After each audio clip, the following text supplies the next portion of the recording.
दीपावली पर दिए और मोमबत्ती जलाने पर सवाल उठाने के बाद विवादों में घिरे समाजवादी पार्टी के अध्यक्ष अखिलेश यादव ने अयोध्या में आयोजित हुए दीपोत्सव पर भी अब सवाल खड़े कर दिए हैं। वहीं समाजवादी पार्टी के पूर्व सांसद आजम खान ने भी दिए जलाने को लेकर अजीबोगरीब बयान देते हुए कहा कि जो लोग दिए जलाते हैं वो कुछ भी जला सकते हैं। इसी बीच आम आदमी पार्टी के सांसद संजय सिंह ने भी अयोध्या में यूपी सरकार के दीपोत्सव पर आयोजन पर सवाल उठाते हुए कहा कि करोड़ों रुपए खर्च करके फर्जी आस्था का प्रचार किया जा रहा है।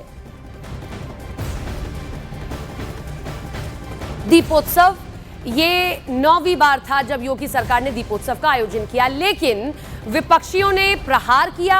अखिलेश यादव ने पहले तो ये कहा कि भाई मोमबत्ती जलाइए, जैसे ईसाई जलाते हैं, कितना बढ़िया काम किया जाता है, क्यों आप घी और दिया और बाती को बर्बाद करते हैं। उसके बाद वो दीपोत्सव पर सवाल खड़े कर रहे हैं। आजम खान ने तो ये तक कह दिया जो दिए जला सकता है वो तो इंसान भी जला सकता है। संजय सिंह भी कह रहे हैं, आम आदमी पार्टी के सांसद, कि करोड़ों रुपए खर्च करके ये झूठी भक्ति दिखाने का प्रयास क्यों किया जा रहा है। दीपोत्सव ये 9वीं बार था जब अयोध्या में आयोजित किया गया, लेकिन सबसे पहले अखिलेश यादव ने यह बात कही, उसके बाद जिस तरीके से डिप्टी सीएम नहीं आए उसको लेकर सवाल खड़े किए, और अब आजम खान का एक बहुत ही अजीबोगरीब बयान जिस पर हमें लगता है कि उनको विचार करना चाहिए कि क्या दिया जलाने वाला किसी इंसान को जला सकता है। ये कैसा शर्मनाक अजीबोगरीब बयान है, किसी एक समुदाय की आस्था को चोट पहुंचाने वाला बयान है। ये आम आदमी पार्टी तक अब सवाल खड़े कर रही है। हालांकि इस बार दिल्ली में दीपोत्सव आयोजित हुआ, रेखा गुप्ता की सरकार, बीजेपी की सरकार बनी कई सालों बाद,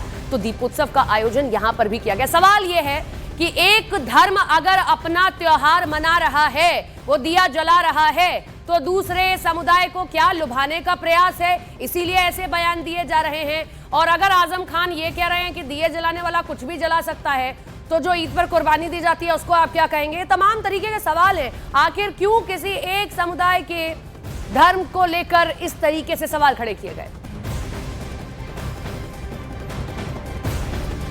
दिवाली के इस पर्व पर जिसमें दिए जलते नहीं हैं, दिए रोशन होते हैं। वो लोग जो दिए जलाते हैं वो कुछ भी जला सकते हैं, लेकिन जो लोग दिए रोशन करते हैं उनका मकसद सिर्फ उजाला देना होता है, ठंडक देना होता है, नफरतों के अंधेरे को मिटाना होता है। वही लोग मेरे लिए काबिल कदर हैं और मैं उनकी सराहना भी करता हूँ, उससे मोहब्बत करता हूँ। I love them.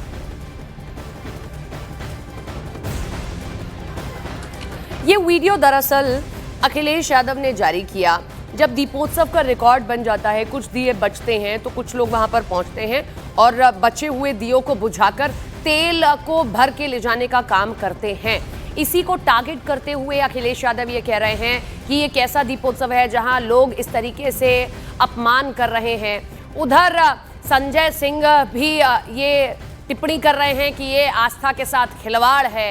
लेकिन सवाल ये है कि क्या किसी एक वोट बैंक को लुभाने के लिए दीपोत्सव पर ही सवाल खड़े किए जा रहे हैं, क्योंकि आयोजन बहुत सारे सपा की सरकार में भी होते थे जिसका किसी एक धर्म से लेना देना जरूर नहीं था, लेकिन करोड़ों रुपए खर्च किए जाते थे। क्या अभी से ही उत्तर प्रदेश चुनाव को लेकर दूरी तय करनी शुरू कर दी गई है? क्या एक फैक्टर, क्या एक समुदाय, क्या एक विशेष समुदाय को लुभाने के लिए इस तरीके से आप किसी एक समुदाय को टारगेट कर रहे हैं? क्यों अचानक से अखिलेश यादव को ईसाइयों की याद आ जाती है? क्यों अचानक से अखिलेश यादव दिए की जगह मोमबत्ती की बात करते हैं?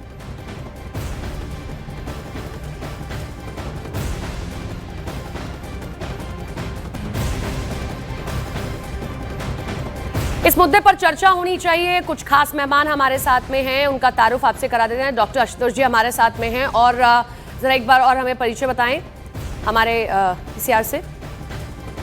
हमारे साथ ये खास मेहमान आप देख सकते हैं विश्व हिंदू परिषद से जुड़े हुए हैं और बीजेपी का पक्ष रखने के लिए भी हमारे साथ में जुड़े हुए हैं। सबसे पहले जो विश्व हिंदू परिषद से हमारे साथ जुड़े हैं, मैं उनसे सवाल करना चाहूंगी कि कैसे आप देखते हैं इस पूरे बयान को। वो ये कह रहे हैं कि दीपोत्सव तो आप करते ही हैं, लेकिन ये क्या दिए का, बाती का नुकसान नहीं है? कुछ लोग आकर इस तरीके से भर के लेके चले जाते हैं, ऐसे ही दे दीजिए उनको, क्यों पैसा बर्बाद करना है? सपना जी बहुत बहुत धन्यवाद। दो काउंटर मैं करता हूँ आपको। एक काउंटर तो सबसे पहला ये कि लगातार तरीके से हिंदू त्योहारों को पॉलिटिकल नैरेटिव के तरह यूज करा जाता है, एक पॉलिटिकल बाइसनेस की तरह उनको बधाइयां दी जाती है। जैसे राहुल गांधी ने रक्षाबंधन पे टैक्स बंधन करके बधाई दी थी, और वैसे ही इसके ऊपर में सारी अपनी लशीबेस बधाइयां देते हैं। वैसे ही अब समाजवादी पार्टी के अखिलेश यादव हो जाए या ममता बनर्जी वेस्ट बंगाल की हो जाए, लगातार तरीके से लीडर्स द्वारा, नेताओं के द्वारा सनातन विरोधी बधाइयां और फिर दूसरे फेस्टिवल्स के लिए बहुत ही लशीबेस बधाइयां देने में हमें मिलती है। अब आते हैं दूसरी तरीके से, क्रिसमस की उनने बात करी थी। मैं आपके माध्यम से एक रिपोर्ट देता हूं, every year 2,28,000 miles of wrapping paper waste जाता है, और कितने पेड़ काटे जाते हैं। हम एफोरेस्टेशन से डिफोरेस्टेशन की ओर बढ़ते हैं, पेड़ बढ़ते हैं और पेड़ कटते हैं, उसके बाद भी वहां पे सारी चीजें होती है। आर्टिफिशियल पेड़ यूज करे जाते हैं जो कार्बन डाइऑक्साइड के लिए सबसे ज्यादा हार्मफुल होते हैं। अब आप बताइए कि वहां पे कौन से पेड़ कट रहे हैं और कौन से पेड़ लग रहे हैं, लेकिन उस पर ही शांत हो जाएंगे और लोग को सलाह देंगे कि आप क्रिसमस से सीखिए। बकरा ईद पे आ जाता है क्या बॉम्बे म्युनिसिपल कॉर्पोरेशन ने और हैदराबाद के अंदर में 4,725 मीटर टन एनिमल वेस्ट होता है, खून बहते हैं पानियों के अंदर में और टैप के अंदर में आ जाते हैं, तब कोई सलाह नहीं दी जाएगी। तब समाजवादी पार्टी का पक्ष रखने के लिए भी हमारे साथ में आशुतोष जी जुड़े हुए हैं, अग्निल पवार जी हमारे साथ में आम आदमी पार्टी से जुड़े हैं, राजेश चौधरी जी बीजेपी से जुड़े हुए हैं। आशुतोष जी, आप कुछ कहें उससे पहले एक सवाल मैं करना चाहती हूं। सैफई महोत्सव में आप गए थे कभी? सैफई महोत्सव में जरूर गए होंगे, करोड़ों रुपए वहां भी खर्च होते थे। उसके बाद एक रिपोर्ट है 2013 की है, मुलायम सिंह यादव का 75वां जन्मदिन था, समाजवादी पार्टी कार्यकर्ताओं में लूट मच गई थी केक को लेकर। 22 नवंबर को जन्मदिन आने वाला है उनका। इसी के साथ में 2016 में जनता दरबार लगा और भगदड़ मच गई, सैफई में ये जनता दरबार लगा था। तो आप जरा बताइए, अगर आप दीपोत्सव को टारगेट कर रहे हैं क्योंकि आपको किसी एक समुदाय के वोट को लुभाना है, तो जो सैफई में महोत्सव होता था, क्या उसमें पैसे रुपये नहीं लगते थे क्या? धन्यवाद प्रेरणा जी। और दो चीज जो मैं देख रहा हूँ पिछले 2-3 दिनों से, जब से अखिलेश जी ने ये शब्द बोले हैं, उसके बाद से इस पूरे वक्तव्य को, जिसको वो जानते थे कि इसका राजनीतिकरण किया जाएगा, उसको पूरे देश की मीडिया ने और भारतीय जनता पार्टी और उनके अनुवांशिक संगठनों ने उसका राजनीतिकरण करना शुरू कर दिया। राजनीति के लिए बोला था उन्होंने? उन्होंने बोला था राजनीति के लिए? प्रेरणा जी, अगर आप बिना टोके मुझे सुनने देंगी तो ही मैं आगे बढ़ूंगा, वरना अगर इस तरीके से आप हमारा सही नाम लें, और सपना शुक्ला हमारा नाम है, आप अपनी बात रखें, लेकिन राजनीति के लिए उन्होंने किया था। बोले माफ कीजिएगा, मुझे नाम नहीं आपका लिख के भी नहीं आया। सपना जी माफ कीजिए। बोलिए। तो टीवी डिबेट्स पे और वेब पोर्टलों को, बयान को हिंदू विरोधी और क्रिसमस से तुलना करने का कोण एक प्रस्तुत किया जा रहा है, जिससे एक धार्मिक ध्रुवीकरण पैदा किया जाए और अखिलेश यादव को किसी तरीके से हिंदू विरोधी किया जाए। इसे पूरी तरीके से कोशिश की जा रही है और वो पोर्ट्रे हो भी रहा है।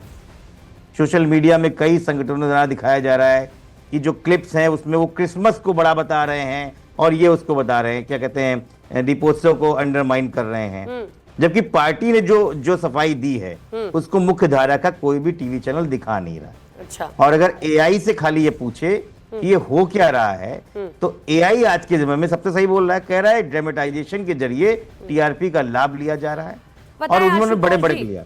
अब मैं आता हूं आपकी बात पे। नहीं, आप मीडिया मत टारगेट करिए, आप विपक्षी को टारगेट करिए। बीजेपी के प्रवक्ता भी हमने बताया, आप उनको टारगेट करिए, हमें मत टारगेट करिए। मैं बीजेपी के साथ में सारे अनुवांशिक संगठनों को टारगेट कर रहा हूं। नहीं, ठीक है, बाकी आप समझदार खुद हैं और देश समझदार है। आपको समय दे रहे हैं, रही बात दीपोत्सव की, अखिलेश जी ने कभी भी ये नहीं कहा कि दीपोत्सव नहीं किए। उन्होंने कंपेयर किस चीज से कहा है? एक दीपोत्सव में आप लगातार 2017 से दीपोत्सव बना रहे हैं, कभी 1,70,000 दिए जलाते थे, आज 25 लाख दिए बता रहे हैं। इन 25 लाख दिए जलाने के बाद से क्या उत्तर प्रदेश की गरीबी खत्म हो गई? अच्छा। क्या अयोध्या के लोगों के लिए कुछ बदला? अच्छा। या अयोध्या के घाटों के अलावा? अब मैं आपसे नहीं, रुकिए, क्योंकि डिबेट का टाइम है, सबको टाइम देना पड़ेगा। नहीं, आपको टाइम फिर कहिए कि मैं आधे में आपको काट दूंगी और भाजपा को ऐसा नहीं है, मैं भाजपा को भी दूंगी और आम आदमी पार्टी जो आपके साथ की सुर से सुर मिला रही है वो भी है, बात तो पूरी होने दीजिए। सपना जी, अगर आधी अधूरी बात के लिए मुझे बुलाया, एक मिनट, अगर जल्दी से पूरी करिए सर, अगर आधी अधूरी बात के लिए बुलाया है तो फिर बड़ा मुश्किल है। जल्दी से पूरी करिए सर। ठीक है, फिर तो आप अपना एजेंडा चलाइए, फिर कोई एजेंडा नहीं है, आप अपनी बात जल्दी पूरी करिए। आम आदमी पार्टी आपके इसलिए उन्होंने कहा कि कुछ ऐसा प्रारूप बनाया जाए, अच्छा, जो दीपोत्सव का काम अगले 2-3 महीने तक चले और उसमें बार बार इस तरीके का खर्चा ना है। ये एक मैनेजमेंट स्ट्रेटजी है। अच्छा। लेकिन भारतीय जनता पार्टी और भारतीय जनता पार्टी के लोगों को उसमें हिंदू और मुस्लिम एंगल देना है, जिससे उनकी राजनीतिक रोटियां सेकें। हाँ, और ठीक है। कमोवेश कई लोग उसको सहारा दे रहे हैं। हाँ। मुझे लगता है कि ऊर्जा अब की आपने जो बोल दक्षता लिया, है, अब आपने समर्थन बोल लिया। है, उसके बारे में बात हाँ। क्यों नहीं कर रहा है? ठीक है, आपने बोल क्यों लिया। नहीं कर रहा है कि आर्थिक अब आप रुक दृष्टिकोण भी जाइए, इसमें रुक देखा जाइए, जाता थोड़ा है। सा रुकिए सर, क्यों डिबेट में आधुनिक सबको टाइम सौंदर्यीकरण की मिलेगा। बात नहीं की नहीं जाती नहीं, है? आप अपनी बात कहकर चले गए, अभी भी आप मेरी बात नहीं सुन रहे। जो मैंने सवाल किया था उसका नहीं, जवाब आप आपने अभी तक नहीं लगातार दिया। टोक रही हैं। नहीं, नहीं। और हम ये देखना चाहेंगे कि आप भाजपा की जी प्रवक्ता 2013 में मुजफ्फरनगर दंगे हुए थे, अरे तो हिंदू पूछो जल रहे कि थे, तभी उनसे- सफाई बना रहे थे। और संभल के अंदर में जब 24 हिंदू जल गए थे तब भी सफाई बना रहे थे। तब इनको नहीं पता चला कि किस तरह से हिंदू जल रहे। आज आजम खान बता रहे ठीक दिए है, जलाने वाले खुद आशुतोष जला रहे। जी, राजेश जी कुछ बोलना चाहते हैं, और क्योंकि आशुतोष जी को लगता है हम उनसे सवाल नहीं करेंगे, हम उनसे भी सवाल करेंगे। आपकी प्रॉब्लम ही है, आपको घूम फिर के मीडिया को टारगेट करना है, क्योंकि जो मीडिया सवाल करती है वो आपको जवाब देना नहीं होता।